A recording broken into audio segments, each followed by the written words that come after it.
વડોદરા શહેરમાં સ્થાનિક સ્વરાજ્યની ચૂંટણીને લઈને રાજકીય ગરમાવો વધતો જઈ રહ્યો છે। વોર્ડ નંબર 10માં આજે ક્રાંતિકારી સેનાઓએ મતદાન જાગૃતિ માટે કાર્યાલયનું ઉદ્ઘાટન કર્યું હતું। આ પ્રસંગે એક અનોખું દ્રશ્ય જોવા મળ્યું, જ્યાં ક્રાંતિકારી સેનાના માસ્કમેન ઘોડા પર સવાર થઈ ઢોલના તાલ સાથે જનજાગૃતિ અભિયાન ચલાવ્યું। લોકોનું ધ્યાન ખેંચતા આ અનોખા પ્રચારના કારણે વિસ્તારમાં ચર્ચાનો માહોલ સર્જાયો હતો।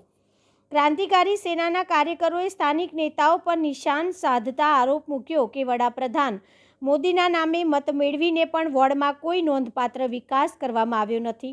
અભિયાન દરમિયાન કાર્યકરોએ જોરદાર નારા લગાવ્યા, પહેલા વોર્ડમાં ભાજપને સ્વચ્છ કરો, પછી વોર્ડ સાફ કરો। આ સાથે તેમણે સ્થાનિક સ્તરે જવાબદારી અને પારદર્શિતાની માંગણી પણ ઉઠાવી। હવે જોવાનું રહ્યું કે આ પ્રકારના અનોખા પ્રચારનો મતદારો પર કેટલો પ્રભાવ પડે છે।